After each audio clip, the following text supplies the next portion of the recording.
My daughter sold their house for $500,000 and gave all the money to my son-in-law to invest in his so-called digital business. 2 weeks later, they came asking me for a place to live, and I answered, no. My son-in-law punched me in the face. That same day, I made a decision. I called my lawyer and his next move. I'm glad to have you here. Follow my story until the end and comment the city you're watching from, so I can see how far my story has reached. I'm 62 years old, and I never thought I'd see the day when my own son-in-law would raise his hand against me. But there I was, standing in my doorway with blood trickling from my nose, watching Henry's face twist with rage while my daughter Leah stood behind him, tears streaming down her cheeks. Dad, please, Leah whispered, her voice barely audible. We have nowhere else to go. 3 hours earlier, they'd shown up at my door looking like refugees from their own life. Leah's hair was disheveled, her clothes wrinkled like she'd slept in them. Henry kept pacing back and forth on my porch, running his hands through his hair and muttering under his breath. I'd never seen him this agitated before. What's going on? I asked, stepping aside to let them in. That's when the whole story came tumbling out. 2 weeks ago, they'd sold their beautiful 4-bedroom house for $500,000.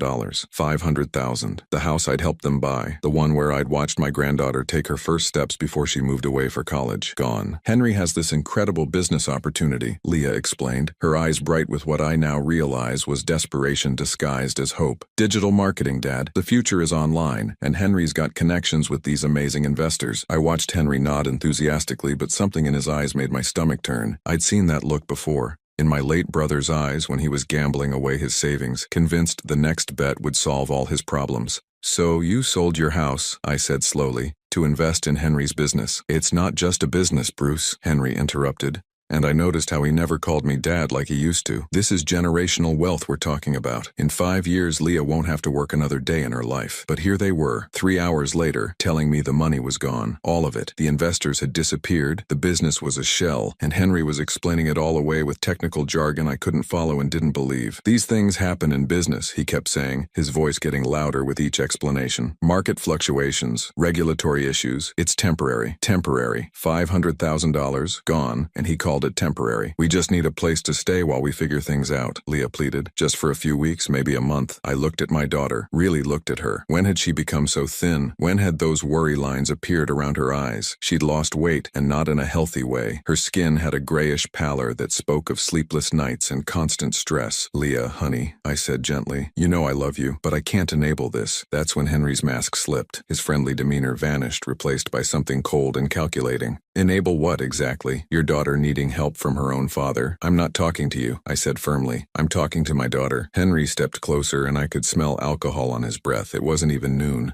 You think you're better than us, don't you? Sitting in your nice house, judging us for taking risks. Henry, please, Leah whispered, grabbing his arm. He shook her off. No, Leah, your father needs to understand something. We're family. Family helps family, and right now, we need help. I kept my voice calm, though my heart was racing, and I've helped. I helped you buy that house. I helped pay for your wedding. I helped when you couldn't make car payments 3 years ago. But this isn't help. This is enabling bad decisions. Bad decisions? Henry's voice rose to a shout. You have no idea what you're talking about, old man. You've never taken a risk in your life. You've never built anything, never dreamed big. Henry, stop, Leah begged, but he was beyond listening. You know what your problem is, Bruce? You're small. Small mind, small dreams, small life, and you want to keep everyone else small too. That's when I said it, the word that lit the fuse. No. Just that. One word. But Henry heard it like a gunshot. What did you say? I said no, you can't stay here. I won't watch you drag my daughter down any further. The punch came so fast I didn't see it coming. One moment I was standing in my doorway, the next I was stumbling backward, my hand automatically going to my nose as warm blood began to flow. Leah screamed. Henry stood there, his fist still clenched, his chest heaving like he'd just run a marathon. For a moment we all froze in that tableau. The assault, the victim, the witness. Oh God, Leah whispered. Oh God, Henry, what did you do? But Henry wasn't looking at her. He was staring at me with pure hatred. You deserve that, you selfish old bastard. Your own daughter is homeless and you slammed the door in her face. I touched my nose gingerly. It wasn't broken, but it hurt like hell. More than the physical pain, though, was the realization of what had just happened. This man who'd sat at my dinner table for 5 years, who'd called me Dad, who'd promised to love and protect my daughter, had just punched me in my own home. Get out, I said quietly. Dad, please, Leah started. Both of you, get out, now. As they walked away, I heard Henry muttering something about ungrateful and selfish, but I didn't care. I was already reaching for my phone, scrolling through my contacts until I found the number I needed. Robert Henley, my lawyer for the past 15 years. A man who'd helped me through my divorce, my business partnerships, and my retirement planning. A man I trusted completely. The phone rang twice before his familiar voice answered. Bruce, what's wrong? You sound shaken. I told him everything, from the lost money to the punch. Robert listened without interrupting, which had always been one of his strengths. When I finished, there was a long pause. Bruce, Robert said finally, his voice grave, I need to see you immediately. There are things about Henry you need to know. Things I should have told you months ago. Something in his tone made my blood run cold. What kind of things? Not over the phone. Can you come to my office now? I looked at my reflection in the hallway mirror. My nose was swollen. There was dried blood on my shirt, and my hands were shaking slightly, but Robert's urgency cut through my shock. I'll be there in 20 minutes. As I grabbed my keys and headed for the car, I couldn't shake the feeling that the punch was just the beginning. Whatever Robert needed to tell me, it was going to change everything. Robert's office felt colder than usual, or maybe it was just the ice in my veins as I sat across from his mahogany desk. He'd handed me tissues for my nose and insisted on taking photos of my injuries, which should have been my first clue about how serious this was about to get. Bruce, Robert began, opening a thick manila folder. 6 months ago, you asked me to run a background check on Henry when he started pressuring Leah about refinancing the house. Do you remember? I nodded. I'd been worried about Henry's sudden interest in tapping into their home equity for various business opportunities. Something had felt off, but I couldn't put my finger on it. Well, what I found was concerning, but you told me to hold off on sharing it unless something urgent happened. Robert's eyes met mine. I'd say getting punched in your own home qualifies as urgent. He slid a photograph across the desk. It showed Henry, but he looked different somehow. Younger, wearing an expensive suit, standing next to a woman who wasn't my daughter. She was older, maybe in her 50s, with perfectly styled silver hair and obvious wealth displayed in her jewelry and clothing. This is Henry with Margaret Davidson, taken 2 years before he met Leah. Margaret was 68, a widow with substantial assets. Henry was 34. My stomach began to sink.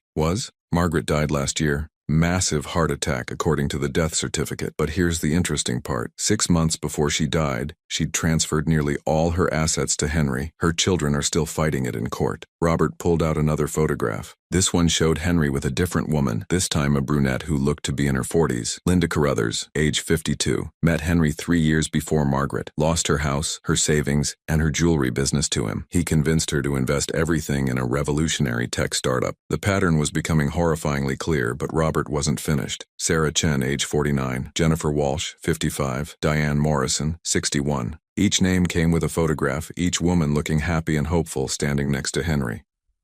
The same story, Bruce, every single time. Older women, financially comfortable, trusting. I stared at the photos spread across Robert's desk like evidence in a murder case. How did you find all this? Henry Richardson isn't his real name. He's been using variations of it for the past 8 years. His actual name is Harold Rickman, and he has a very interesting history with the FBI's Financial Crimes Division. Robert handed me a thick document. The FBI letterhead made my hands shake as I tried to focus on the words. They've been tracking him for years, but he's careful. He never technically commits fraud. Everything is done through emotional manipulation and legal document signing. The women give him the money willingly, but they can't prove intent. Not criminal intent, no, but there's definitely a pattern. And Bruce, there's something else. Robert's voice dropped lower. 3 months ago, Henry visited my colleague David Pembroke, asking about inheritance law. Specifically, he wanted to know about spousal rights to inherited assets in cases where the beneficiary dies unexpectedly. The room started spinning slightly. I gripped the arms of my chair. What exactly did he ask? He wanted to know if Leah inherited your estate, would her husband have automatic access to those assets? He also asked about life insurance policies and how quickly they pay out. I felt sick, not just from the punch or the shock, but from the realization of how completely I'd been played, how completely Leah had been played. There's more, Robert continued, his voice gentler now. I had my investigator look into this digital business Henry claimed to be investing in. Bruce, it doesn't exist. There are no investors, no company, no business registration. The $500,000, it's gone, transferred to offshore accounts that can't be traced. So the money is just gone completely. And based on his pattern with other women, this was always the plan. Get Leah to liquidate her major asset, take the money, then move on to the next target. I thought about Leah's pale face, her thin frame, the worry lines around her eyes. But he's still with her, because he's not done yet. Bruce, I need you to understand something very important. Based on his questions about inheritance law, I believe Henry's ultimate target isn't just Leah's assets, it's yours. The words hit me like another punch. Mine? Robert nodded grimly. Think about it. Leah is your only child. If something happened to you, she'd inherit everything. And if something then happened to her, you're saying he might hurt her? I'm saying his previous pattern suggests he moves on once the money is gone. But with Leah, he hasn't moved on. Why? Because the real prize isn't the house money, it's your estate. And now that they've lost everything, he's desperate. I sat in silence, processing the magnitude of what Robert was telling me. 5 years. Henry had been planning this for 5 years. Slowly working his way into our family, earning our trust, positioning himself for the ultimate score. The punch today, I said slowly, that wasn't anger about being refused shelter. No, Robert agreed. That was panic. His plan is falling apart and desperate people do desperate things. Robert opened another file. Bruce, I need to ask you something and I need you to think very carefully before you answer. Has Henry ever asked you about your will? About your health? About whether you take any medications? The question made my skin crawl, but as I thought back, memories began surfacing. Henry asking about my blood pressure medication, Henry suggesting I should live a little and not be so careful about my diet, Henry joking about how old guys like me should enjoy life because you never know what might happen. Jesus, I whispered. I'm not trying to scare you unnecessarily, Robert said, but based on what happened to Margaret Davidson, I think you need to take precautions. Immediately, he pulled out a legal document. This is a restraining order. I can have it filed today. It will legally prevent Henry from coming near you or your property. What about Leah? Robert's expression grew sad. Bruce, I know this is your daughter, but she's chosen her side. Every one of Henry's previous victims had family members who tried to warn them. They all chose Henry over their families right up until he disappeared with their money. I stared at the restraining order, knowing that signing it meant essentially cutting ties with my daughter. But the alternative, waiting to see how far Henry would go, seemed infinitely worse. There's one more thing, Robert said quietly. If you sign this restraining order, if you protect yourself legally, Henry's going to escalate. He's going to try to get to your assets through Leah, and if she's as manipulated as his previous victims, she's going to help him. What do you mean? Robert pulled out one final document. This morning, before you called, I received a request from another law firm. They want to schedule a meeting about your estate planning. The request came through Leah. My heart stopped. She's already trying to access my will. It appears so. Bruce, I think Henry has been planning this for months. The house sale, the fake business, coming to you for help. It was all designed to create a crisis that would force you to either take them in or make financial provisions for them. I thought about Leah's tears, her desperate pleas, the way she'd begged me to help them. Had any of it been real, or had she been coached, manipulated, turned into Henry's accomplice? What do I do? Robert leaned forward, his expression serious. First, we file the restraining order. Second, we need to discuss changing your will immediately. And third, he paused, seeming to weigh his words carefully. Third, you need to decide how far you're willing to go to protect yourself. Because, Bruce, I don't think this ends with a simple restraining order. I think Henry's going to fight back, and he's going to use Leah as his weapon. As I sat there staring at the photos of Henry's previous victims, I realized that the punch to my face was just the opening shot in what was about to become a war for my life savings, my legacy, and possibly my life itself. The restraining order was filed by 3 o'clock that afternoon. But Robert insisted I stay at his office while his investigator, Marcus Webb, presented what he'd discovered in the past 24 hours. Marcus was a former FBI agent with tired eyes and the kind of methodical patience that comes from years of unraveling financial crimes. Mr. Holloway, Marcus began, spreading documents across Robert's conference table. What I'm about to show you is going to be difficult to process. Your son-in-law has been very busy. The first document he placed in front of me made my blood freeze. It was a loan application from First National Bank dated 3 weeks ago. Leah's signature was at the bottom, requesting a personal loan for $75,000 using my house as collateral. This can't be right, I said, my voice barely steady. Leah doesn't have any legal claim to my property. No, she doesn't, Marcus agreed. But according to this application, you'd already signed a quitclaim deed transferring partial ownership to her. Look at page 4. There it was. My signature, apparently notarized, transferring 25% ownership of my home to Leah. The problem was I'd never signed any such document. It's forged, I said immediately. We know, but it's a very good forgery. Good enough that the bank approved the loan application and deposited $75,000 into a joint account that Leah and Henry opened 2 days after they sold their house. Robert leaned forward. Bruce, this means Henry has been planning this for weeks, possibly months. While he was convincing Leah to sell their house for his fake business, he was simultaneously setting up a way to access your assets as backup. Marcus pulled out more documents. It gets worse. This is a power of attorney document, also bearing your forged signature, giving Leah the right to make financial decisions on your behalf in case of incapacitation. And this? He slid another paper across. is a medical directive stating that you've been diagnosed with early-stage dementia and that Leah should be consulted on all major decisions. I stared at the papers, feeling like I was looking at evidence of my own murder. How is this possible? How could they forge all of this without anyone noticing? Because Henry's done this before, Marcus explained. We found similar forged documents in the Margaret Davidson case and 2 others. He has access to someone who specializes in document fraud. Probably someone he met during one of his previous schemes. But wouldn't the bank verify these documents? Robert nodded grimly. They should have. But remember, Henry's not stupid. He chose a small branch bank where the loan officer was new and probably didn't follow proper verification procedures. The $75,000 loan was approved based on these forged documents, so they have $75,000 of my money. Marcus corrected. That money was transferred to the same offshore accounts as the house sale proceeds. It's gone, just like the $500,000. I felt dizzy. In a matter of weeks, Henry had stolen $575,000 using my daughter as his accomplice, willing or unwilling. There's more, Marcus continued, and I wasn't sure I could handle more. We found evidence that Henry attempted to take out a life insurance policy on you, with Leah as the beneficiary and himself as the alternate. The application was rejected because you'd need to be present for the medical exam. But the fact that he tried, he's planning to kill me, I said flatly. We can't prove intent, Robert said carefully, but the pattern is extremely concerning. Forged documents giving him access to your assets, fake medical records suggesting you're mentally incompetent, attempts to ensure your life. It's exactly what happened with Margaret Davidson in the months before she died. Marcus pulled out a photograph. This is Margaret's grandson, David. I spoke with him yesterday. He said his grandmother started acting strangely in her final months, signing documents she didn't understand, making financial decisions that made no sense. The family thought it was dementia, but now they suspect she was being drugged. Drugged? Small amounts of prescription medications that can cause confusion and memory loss. Nothing that would show up in a standard autopsy, but enough to make an elderly person compliant and suggestible.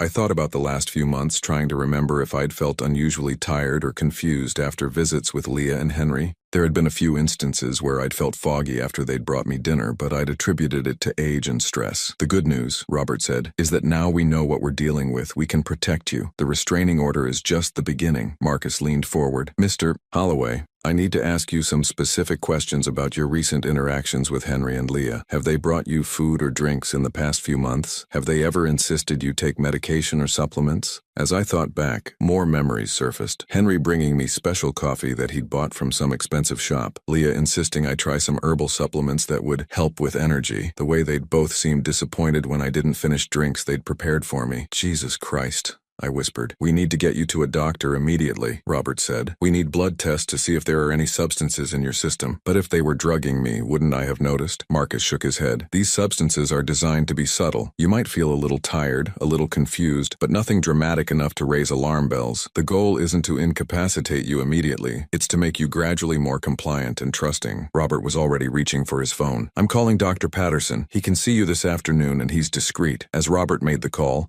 Marcus continued laying out documents. There's something else you need to know. We found communications between Henry and at least 3 different law firms over the past month. He's been shopping around trying to find someone who will help him challenge your mental competency. On what grounds? Based on the forged medical directive claiming you have dementia. If he could get a court to declare you mentally incompetent, Leah would become your legal guardian and Henry would have access to everything. The scope of the conspiracy was overwhelming. This wasn't just a son-in-law trying to steal money. This was an elaborate, months-long plan to systematically strip me of my assets, my autonomy, and possibly my life. Where's Leah in all this? I asked. Does she know what he's doing? Marcus and Robert exchanged a look. That's the million-dollar question, Marcus said. In some of his previous cases, the women were completely unaware they were being used. In others, they became willing accomplices once they were sufficiently isolated and manipulated. Based on what we found today, Robert added, Leah signed loan applications using forged documents of your signature. Either she knew they were forged, or Henry convinced her you'd already signed them privately. I thought about my daughter's face when they'd come to ask for help, the desperation in her eyes, the way she'd pleaded with me. Had that been genuine emotion? Or was she already so deep into Henry's web that she couldn't tell truth from lies anymore? There's one more thing, Marcus said quietly. We've found evidence that Henry has been researching your daily routines. coffee shop visits, grocery store trips, your morning walks, He knows your schedule better than you probably realize. Why would he need that information? Because, Robert said grimly, if his other plans fail, if he can't access your money through legal manipulation or fake documents, he might try a more direct approach. The room fell silent as the implication sank in. Henry wasn't just after my money. He was preparing for every possible scenario, including ones that might require me to be out of the picture permanently. Dr. Patterson's nurse called back within 10 minutes. I could come in immediately for blood work and a comprehensive examination. As I prepared to leave Robert's office, he handed me a small device that looked like a key fob. Panic button, he explained. Direct line to the police. Keep it with you at all times. As I walked to my car, I realized that 24 hours ago, my biggest worry had been whether to help my daughter through a financial crisis. Now I was carrying a panic button because my own son-in-law might be planning to kill me. But there was something else growing alongside the fear, a cold, calculating anger. Henry thought he was dealing with a confused old man he could manipulate and eventually eliminate. He had no idea that he'd just declared war on someone who'd spent 40 years building a successful business by outthinking people exactly like him. The blood tests would tell us if I'd been drugged. The restraining order would provide legal protection. But what Henry didn't know yet was that I wasn't going to be content with just defending myself. I was going to destroy him. Dr. Patterson's blood tests confirmed what we'd suspected. Low levels of lorazepam and diphenhydramine, medications that would cause drowsiness and confusion when combined, but in doses small enough to seem like natural aging effects. I'd been systematically drugged for at least 2 months. The good news, Dr. Patterson explained as we reviewed the results, is that these substances clear your system relatively quickly. You should feel more alert within a few days. The bad news is that this level of premeditation suggests whoever did this was planning something significant. I drove home from the doctor's office with a clarity I hadn't felt in weeks. The fog that had been clouding my thoughts was already lifting, and with it came a sharp, focused rage. Henry had been poisoning me while sitting at my dinner table, shaking my hand, calling me Dad. But my anger was nothing compared to what I felt when I pulled into my driveway and saw Leah's car parked on the street. She was sitting on my front porch steps, and for a moment I felt a stab of the old paternal instinct. She looked so small, so lost. Her hair was unwashed, her clothes wrinkled, and she'd been crying. Despite everything I'd learned about Henry's manipulation, despite the forged documents and the stolen money, she was still my daughter. Dad, she said as I approached, her voice hoarse. I know you don't want to see me, but I had to come. I stopped at the bottom of the steps, keeping distance between us. The panic button Robert had given me felt heavy in my pocket. Where's Henry? He's at a friend's place. Dad, I need to talk to you about what happened yesterday. Henry feels terrible about hitting you. Does he? I asked, studying her face. Her eyes were red-rimmed and desperate, but there was something else there, a rehearsed quality to her words that made my stomach clench. He's been under so much stress with the business failing, and when you refused to help us, he just snapped. It's not like him, Dad. You know it's not. I sat down on the bottom step, maintaining distance but showing I was willing to listen. Leah, tell me about the loan you took out using my house as collateral. Her face went white. What loan? The $75,000 loan from First National Bank. The one where you used my forged signature to claim I'd given you partial ownership of this house. Dad, I don't know what you're talking about. But her eyes darted away from mine, and her hands started shaking. Henry handles all our financial stuff. I just sign what he tells me to sign. There it was, the admission I'd been dreading. My daughter had been signing documents without reading them, trusting Henry completely. But was she truly innocent, or had she chosen willful ignorance? Leah, honey, I said gently, when you signed those bank documents, did you read them? Henry said they were refinancing papers for the house we sold. He said it was just paperwork to make sure the sale went through properly. But they weren't refinancing papers. They were loan applications using my property as collateral. Leah, that money is gone. Henry stole it just like he stole the $500,000 from your house sale. She wrapped her arms around herself, rocking slightly. No, that's not. The business is just going through a rough patch. Henry says it happens all the time with startups. There is no business, Leah. There never was. Henry made it all up. You're lying. The words exploded out of her with such force that I flinched. You've never liked Henry. You've never given him a chance, and now you're making up stories to turn me against him. I pulled out my phone and showed her the photographs Marcus had given me. Henry with Margaret Davidson, with Linda Carruthers, with all the other women he'd swindled. Then explain these. Leah stared at the photos, her breathing becoming shallow and rapid. These could be anyone. You could have photoshopped these. Leah, listen to yourself. You're defending a man who punched your father in the face, a man who's stolen everything you own. He didn't steal anything. she screamed, jumping to her feet. You don't understand business, Dad. You never took risks. You never tried to build something bigger. Henry's building something amazing, and you're too small-minded to see it. The words felt like physical blows. This was my daughter, the little girl I'd raised alone after her mother died, defending the man who was systematically destroying both our lives. Leah, I said quietly, I need you to look at me and tell me the truth. Have you been putting anything in my food or drinks when you visit? Anything Henry gave you to help me relax or feel better? Her face crumpled, and for a moment I saw a flicker of the daughter I knew. Dad, please don't ask me that. That's not a denial, Henry said. He said you were getting confused, forgetting things. He said the supplements would help with your memory. What supplements, Leah? Just herbal stuff. Natural things to help with cognitive function. He got them from a health food store. I felt sick. She'd been drugging me, but she'd believed she was helping. Henry had convinced her that I was declining mentally and that she was being a caring daughter by medicating me without my knowledge. Honey, those weren't supplements. They were prescription medications designed to make me confused and compliant. Henry was drugging me through you. Leah stared at me for a long moment, and I could see the war happening behind her eyes, the battle between the truth and the reality Henry had constructed for her. No, she whispered. No, that's not. Henry wouldn't. He would. He has. And he's using you to do it. She started backing away from me, shaking her head violently. You're trying to turn me against my husband. You've always been jealous that I found someone who loves me. Leah, I'm trying to save you from a man who's going to destroy you and then disappear, just like he did to all those other women. Stop, she screamed. Stop lying about him. Henry loves me. He married me. He chose me. He chose your money, honey. He chose your access to me. That's when she said the words that broke my heart completely. If I have to choose between you and Henry, I choose Henry. He's my family now.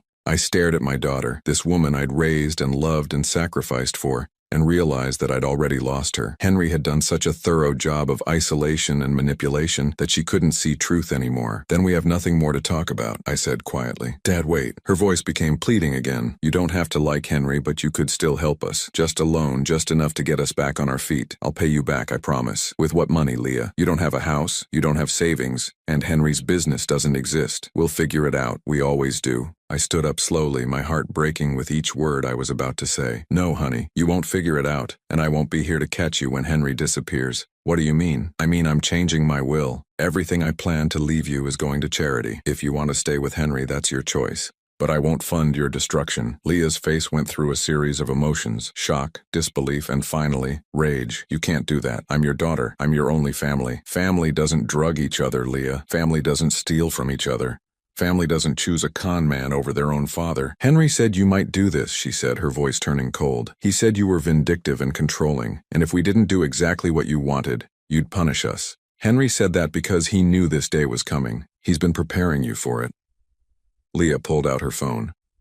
I'm calling my lawyer. You can't just cut me out of your will because you don't like my husband. Actually, I can. It's my money, Leah. I earned it, I saved it, and I get to decide what happens to it. We'll fight this, Dad. Henry knows lawyers, too. As she walked away, phone pressed to her ear, I realized that Robert had been right. This wouldn't end with a simple restraining order. Henry was going to use my own daughter as a weapon against me, and she was going to let him. Standing on my porch, watching my daughter drive away to plan legal action against me, I understood that the fight for my assets was just beginning. But more than that, I understood that I was truly alone now. The little girl who used to climb into my lap during thunderstorms was gone, replaced by a stranger who saw me as nothing more than an obstacle to overcome. That night I called Robert and told him to draw up the new will immediately. If Leah wanted to choose Henry over me, she'd have to live with the consequences. Both of them would. The new will was signed and notarized within 48 hours. Robert had worked through the weekend to ensure it was ironclad, with multiple safeguards against any claims of mental incompetence or undue influence. Every penny of my estate would go to the American Cancer Society, with a specific clause stating that this decision was made in sound mind and with full knowledge of my daughter's circumstances and choices. I thought that would be the end of it. I was wrong. The first legal salvo came on a Tuesday morning, delivered by a nervous-looking process server who apologized twice before handing me the thick envelope. Inside was a petition for guardianship filed by Leah Richardson. She'd legally changed her name to match Henry's latest alias. The petition claimed I was suffering from dementia, that I was being manipulated by unscrupulous advisors, meaning Robert, and that I needed immediate protection from my own poor judgment. Attached were the forged medical records Henry had created, along with sworn statements from 3 people I'd never heard of, all claiming to have witnessed my deteriorating mental state. "It's completely fabricated," Robert assured me as we reviewed the documents in his office. "But Henry's lawyer is good. They're painting you as a confused elderly man who's being taken advantage of by a greedy attorney. Can they actually get guardianship? They can try. The hearing is scheduled for next month, which gives us time to prepare. But Bruce, this is going to get ugly.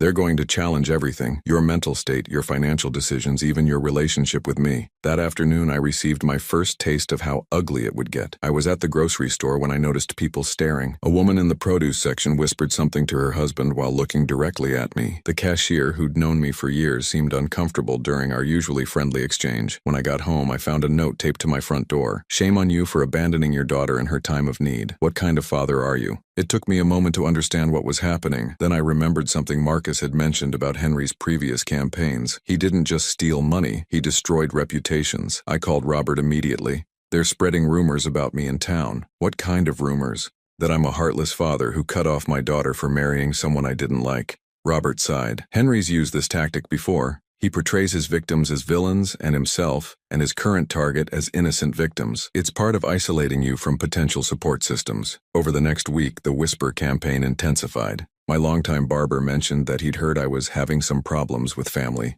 The woman at the coffee shop I'd frequented for 10 years asked if I was doing okay, in a tone that suggested she'd heard I wasn't. Even my doctor's receptionist looked at me with pity when I arrived for my regular appointment. But the real blow came when my neighbor, Janet Morrison, knocked on my door on Friday evening. Janet and I had been friends for 15 years. She'd brought me casseroles after my surgery last year, and I'd shoveled her walkway during the blizzard. "Bruce," she said, her voice careful and concerned, "I need to ask you something, and I hope you'll be honest with me." "Of course. Leah came to see me yesterday. She's very worried about you. She says you've been acting strangely, making irrational financial decisions, and that you might be getting taken advantage of." I felt my stomach drop. "Janet, you've known me for 15 years. Do I seem confused or irrational to you?" "Well, no," she admitted. "But Leah seemed so genuinely concerned. She said you'd changed your will impulsively and that you might not be thinking clearly." "Did she mention that her husband punched me in the face? Or that they forged my signature to steal $75,000? Janet's eyes widened. "What? No, she said you were upset about some business investments that didn't work out." "Janet, my son-in-law is a con man. He's stolen nearly $600,000 from us and is now trying to get control of my assets by claiming I'm mentally incompetent." But Leah seemed so convincing, sincere. "That's because she's been brainwashed. Henry has convinced her that I'm the problem." Janet left looking troubled and uncertain, which was exactly what Henry wanted. Doubt, confusion, people questioning whether I was the victim or the villain in this story. The psychological warfare escalated when I received a call from my granddaughter, Emma. She was 23, living in California, and I hadn't spoken to her in months. Her voice was cold when she called. "Grandpa, Mom told me what you did." "What did she tell you?" "That you refused to help her when she was homeless. That you cut her out of your will because you don't like Henry. That you're being influenced by lawyers who want your money." I closed my eyes, feeling the weight of Henry's manipulation reaching even to the next generation. "Emma, has your mother told you that Henry stole all their money? That he punched me? That he's been drugging me?" "She said you might say things like that. She said the stress has made you paranoid and that you're making up stories about Henry." "Sweetheart, I'm your grandfather. I've never lied to you. Why would I start now?" There was a long pause. "I don't know what to believe anymore. Mom's crying all the time. She says Henry's trying to find work, but you're spreading lies about him to potential employers." That was news to me, but it fit Henry's pattern of staying one step ahead of exposure. "Emma, I want you to do something for me. I want you to research Henry Richardson online, look up his previous marriages, his business history, then decide for yourself who's telling the truth. Mom said you might ask me to do that. She said you'd try to turn me against Henry with fake evidence." I realized then how thoroughly Henry had prepared for this. He'd given Leah responses to every possible truth I might tell, framing everything as evidence of my mental decline or vindictive nature. "I love you, Emma," I said quietly. "Whatever else happens, remember that." "I love you too, Grandpa, but I think you need help." After she hung up, I sat in my kitchen, surrounded by the silence of a house that had once been filled with family laughter. Henry hadn't just stolen money. He'd stolen my relationships, my reputation, my legacy. The final straw came when Robert called with news about the guardianship hearing. They've hired Dr. Elizabeth Chen, a geriatric psychiatrist, to evaluate your mental state. She's scheduled to interview you next week. Is that good or bad? Potentially very bad. Dr. Chen has testified in several guardianship cases where the petitioners won. She has a reputation for finding cognitive decline even in borderline cases. They're buying an expert witness? It's hard to prove, but the pattern is suspicious. What we need to do is get our own evaluation first. Dr. Patterson has agreed to conduct a comprehensive cognitive assessment, and we'll have those results before Dr. Chen sees you. That weekend, I underwent 4 hours of psychological and cognitive testing. Dr. Patterson put me through memory tests, problem-solving exercises, and detailed interviews about my medical history and current mental state. "Bruce," he said when we finished, "I can state categorically that you show no signs of dementia, cognitive decline, or mental incompetence. Your test scores are actually above average for your age group. Will that be enough to fight the guardianship petition?" "It should be, but you need to understand what you're up against. Henry and Leah aren't just trying to prove you're incompetent. They're trying to prove that anyone who believes you is also suspect. They're going to attack Robert's motives, question Dr. Patterson's objectivity, and paint everyone who supports you as part of some conspiracy." Monday morning brought another legal document, a motion to freeze my assets pending the guardianship hearing. Henry's lawyer argued that I was at risk of being manipulated into giving away my money and that my assets needed protection. "Can they actually freeze my accounts?" I asked Robert. "They can try. We'll fight it, but it shows how desperate they're getting. If they can't get guardianship, they'll try to tie up your money in legal proceedings until you're too exhausted to fight anymore." That afternoon, I made a decision that surprised even Robert. I called a press conference. Well, not exactly a press conference. I called the local newspaper and asked if they'd be interested in interviewing a local businessman whose son-in-law was trying to steal his estate through guardianship fraud. The reporter, Sarah Martinez, was young and hungry for a real story. When I showed her the evidence, the forged documents, the photos of Henry's previous victims, the blood test results showing I'd been drugged, her eyes lit up. "Mr. Holloway, this is incredible. Can I verify these documents with your lawyer?" "You can verify everything. I want the truth out there before the guardianship hearing." The article ran 3 days later with the headline, "Local con man targets elderly father-in-law in elaborate inheritance scheme." It detailed Henry's history, the forged documents, the stolen money, and the guardianship petition. The response was immediate and overwhelming. The whisper campaign against me stopped overnight. Instead, people began approaching me with sympathy and outrage. Several individuals came forward with their own stories of Henry trying to involve them in various schemes. But the most important response came from an unexpected source. I received a call from David Davidson, Margaret's grandson. "Mr. Holloway, I read the article about your situation. I think you should know. We found something in my grandmother's papers after she died. Letters from Henry. Letters that might help your case." "What kind of letters?" "Love letters. But they're not what you'd expect. They're calculated, cold, like he was following a script. And Mr. Holloway, some of them mention you." My blood ran cold. "Mention me how?" "He wrote to my grandmother about researching other potential targets. He specifically mentioned a businessman in your town with a daughter named Leah. This was 2 years before he even met your daughter." The pieces clicked into place with horrifying clarity. Henry hadn't met Leah by chance. He'd researched me, identified me as a target, and then systematically positioned himself to meet my daughter. Our entire relationship, from the very beginning, had been a setup. I was still processing this revelation when Robert called with news that would change everything. "Bruce, I just heard from the prosecutor's office. They've been building a case against Henry for months, and your article provided the final piece they needed. They're issuing a warrant for his arrest tomorrow morning." Finally, after months of being on the defensive, I was going to see Henry face the consequences of his actions. But as I would soon learn, cornered animals are the most dangerous, and Henry had one final, desperate card to play. The arrest warrant was issued on a Wednesday morning, but by the time police arrived at the motel where Henry and Leah had been staying, they were gone. Their room was empty except for a pile of legal documents and what appeared to be hastily packed suitcases. Henry had vanished, just as he had with his previous victims, but this time was different. This time, there was evidence. This time, the FBI was involved.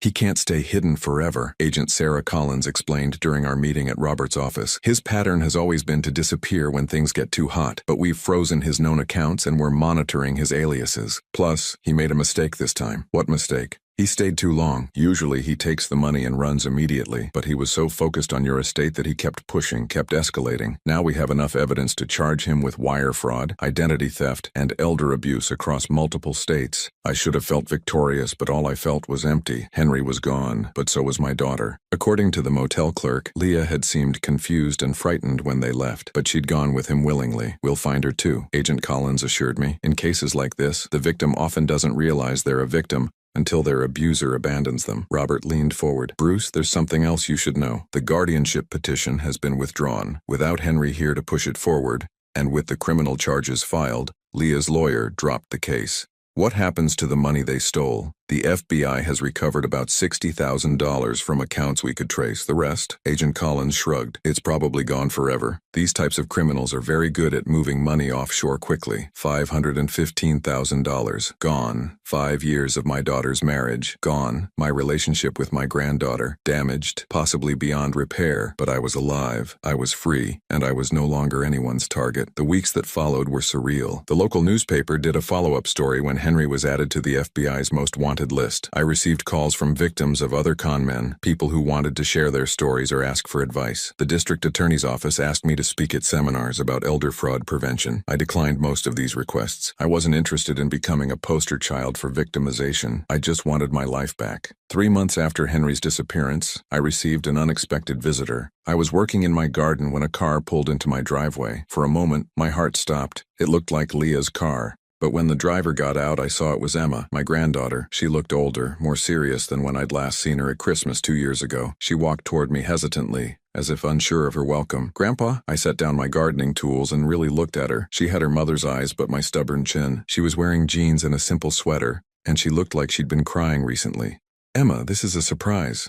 I drove up from California. I needed to see you. How's your mother?" Emma's face crumpled slightly. She's not good, Grandpa. Henry left her in Las Vegas with nothing. No money, no car, no ID. He'd been carrying all their documents. She called me from a police station 3 weeks ago. I felt a stab of pain for my daughter, despite everything. Is she safe? She's in a women's shelter. She's broken, Grandpa. Completely broken. She keeps saying she can't believe she was so stupid, that she destroyed everything for a man who never loved her. Emma wiped her eyes. She asked me to come see you. She's too ashamed to call or write. She wanted me to tell you that she knows now. She knows everything Henry did, everything she helped him do. She knows about the drugging, the forged documents, all of it. What does she want from me? Nothing. That's what she said. Tell Grandpa I don't want anything from him. I just want him to know that I know the truth now, and I'm sorry. We stood there in my garden surrounded by the tomatoes and roses I'd been tending. 2 people trying to figure out how to bridge a gap that might be too wide to cross. Emma, I need to ask you something and I need you to be honest. Do you think your mother knew what Henry was doing? Emma was quiet for a long time. I think she knew something was wrong, but she was so afraid of being alone again that she chose not to see it. Henry was very good at making her feel like she couldn't survive without him. And now she's learning that being alone is better than being with someone who's destroying you. I knew you. I thought about my daughter, sitting in a shelter in Las Vegas, finally understanding the price of the choices she'd made. Part of me wanted to rescue her, to bring her home and try to rebuild what we'd lost. But another part of me, the part that had learned hard lessons about enabling destructive behavior, knew that some lessons can only be learned the hard way. Is she getting help? Counseling? Yes, the shelter has programs for women who've been financially abused. She's starting to understand how Henry manipulated her, isolated her from everyone who cared about her. Good, that's important. Emma looked around my garden, at my house, at the life I'd protected by making the hardest choice of my life. Grandpa, she doesn't expect forgiveness. She said she knows she chose Henry over you and she has to live with that. What do you think I should do? I think you should do whatever feels right to you. You don't owe her forgiveness just because she's sorry now. You don't owe her anything. That night after Emma left to drive back to California, I sat on my porch with a glass of wine and thought about the past year. I'd been punched, drugged, stolen from, legally attacked, and publicly humiliated. I'd lost my daughter, my granddaughter's respect, and nearly $600,000. But I'd also learned something valuable about myself. When everything was on the line, when I had to choose between family loyalty and self-preservation, I'd chosen correctly. I'd refused to enable destruction, even when it cost me the most important relationship in my life. 6 months later, I received a letter from Leah. It was short and handwritten on cheap paper. Dad, I know I have no right to write to you after everything I did. I know I chose Henry over you, and I know the pain that caused. I'm not writing to ask for forgiveness or help. I'm writing to tell you that you were right about everything. Henry never loved me. He used me to get to you and I was too blind to see it.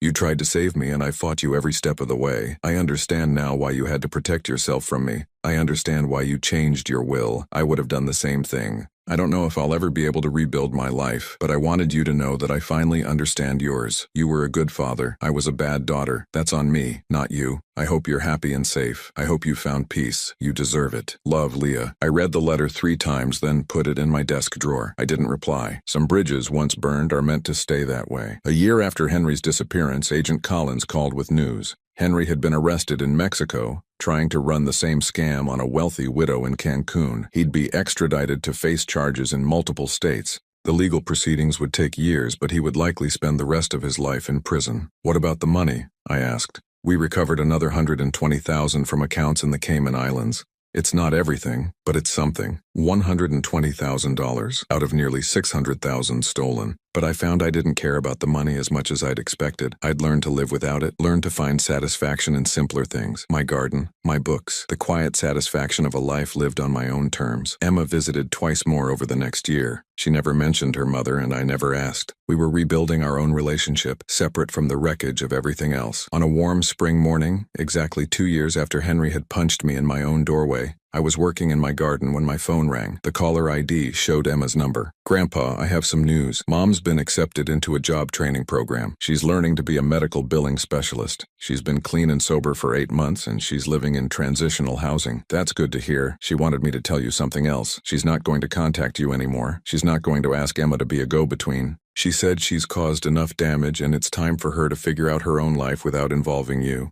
I felt a strange sense of relief.